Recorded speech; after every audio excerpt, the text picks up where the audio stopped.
Hey guys, I am Squatty Amy, and you've probably seen me around Geek Bomb a few times. Today, we're talking about Endgame. Avengers, Endgame, full-on spoilers. So, if you haven't seen the movie and you want to watch the spoilers, then you've come to the right place. And if you haven't seen the movie and you don't want spoilers, go ahead and go to our Instagram or Twitter, maybe even Facebook as well, at Geek Bomb, and watch our non-spoiler review. It's super fast. 60 seconds. So let's talk about expectations going in. It's hard to really bring down your expectations for a film that's going to be like of this magnitude. You don't want to go in and be like, I need it to be perfect. But yet, I feel like most of us were hoping for it to be perfect, and it did a really, really good job. I think that, especially going in and having the whole like, don't spoil the end game. I know plenty of us were super terrified of finding spoilers, and I hope that you guys didn't find any. I think that made my experience way more enjoyable. Although we did have plenty of expectations, for it to be really, really good, they still managed to pull off plenty of surprises. The first one was the time jump, 5 years later. So yeah, the fact that like these Avengers had to live in this world where they kind of felt like they failed for 5 years was so insane. The emotional trauma behind it. And I mean, I guess you could say the like physical aspect of being in that emotional trauma for so long also came to be. Dad bod Thor is who I'm talking about. That was a surprise as well. Parts of me, I've only seen it once. Parts of me do feel like they kept going a little too long with the jokes with, Thor and packing on the pounds. But I feel like if we really delve deep into Thor's character, we see the whole character arc, and it's actually really beautiful. And I think that part of the whole, making it a joke kind of thing came from the audience. So I'm curious to see what it's going to be like when I watch it again, when I'm emotionally ready to watch it again. Another beautiful surprise, though, was Professor Hulk. What the heck? What the heck? He looked super hipster, too, which I really appreciated, and it was nice to see Banner and Hulk kind of mesh into one, especially after Infinity War, and seeing how hard he struggled, and to find that happy medium. And of course, we get lots of funny moments with that.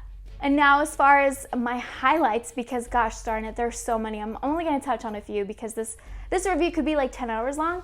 The first one for me would have to be Scott seeing Cassie, grown-up Cassie. Oh, guys, it was so beautiful. And the fact that like he struggled, trying to figure out like, oh crap, like please tell me she's alive. Like, oh, and just looking, it was just beautiful. And these next several highlights for me are ironically all from the same kind of scene, the fight scene at the end.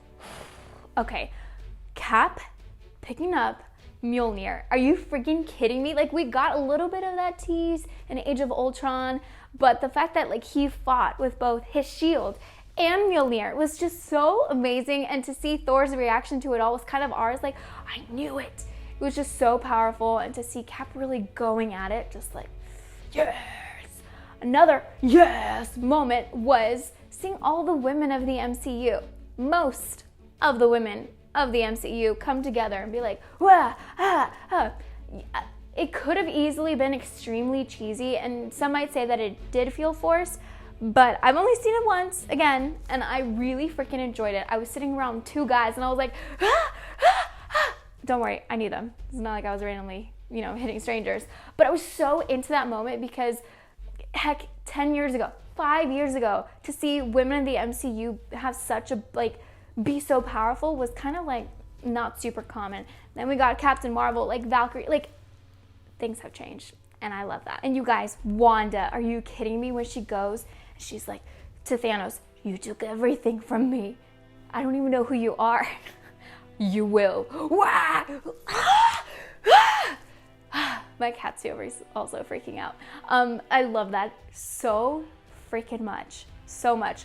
The fact that, like, he really did take everything away from her, and she came for vengeance, and she scared the crap out of Thanos. He was like, send it in the guts, like basically like, I need help.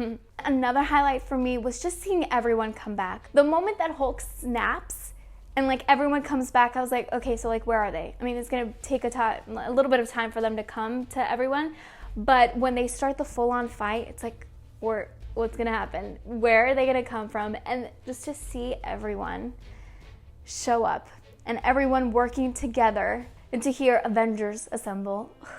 Yes. We do quickly need to touch on the deaths. Nat, Iron Man, and I know some people are like, no, but like Cap didn't die, but like he was like super old, so I'm counting that as a death. Nat, that was heartbreaking, and the way that we saw kind of, or felt the juxtaposition between Gamora's death and Nat's death, and her wanting to die and give up her life for everyone else was so intense. To see her fighting with Clint and being like, no, it was a lot, honestly, and I'm not sure if I'm still okay with it or if I'm angry. I'm not sure, because I really love Nat. Iron Man, freaking heartbreaking, you guys. Ow. The fact that we saw him so frail at the beginning of Endgame and then we see him at the end just like that, but it was a beautiful character arc, and I feel like there's no better way for Iron Man, for Tony to really end his storyline, and to see Peter, to see Pepper. That was a lot, but I really did like it. And Cap, freaking Cap, that last scene alone is the reason why I haven't seen Endgame again. It really screwed me up, and it was much more than waterworks. Like, it hit me so hard. Like, nothing has ever hit me so hard in my entire life watching films, like, ever. I do feel like it's a death because he came back and he was like super old. So if you don't agree with me, tell me your theories, because I really want to know. I know some people are like, yeah, but like he's not dead. But I'm like, but he's gonna be.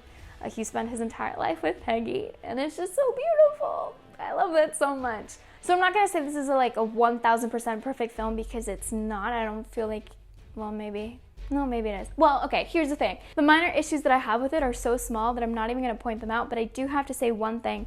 Where the heck was Nakia? I know people are saying that, like, well, she didn't really fight, but like she did in Black Panther, so where was she? Lupita Nyong'o wasn't too busy in Us to be part of Endgame, because M'Baku, Winston Duke, was in Endgame. So I do want to know. Let me know your theories. So final thoughts. I freaking loved it. I think that it's really hard to live up to so many people's expectations, but I think they did a really good job, the Russo brothers, and I think everyone really freaking brought it. I mean, if you think about it, everyone is acting alongside a crap ton of green screens, and for them to convey so much emotions, those are actors, and they did such a phenomenal job. Robert Downey Jr. really brought such intense, like, darkness to Tony and everyone.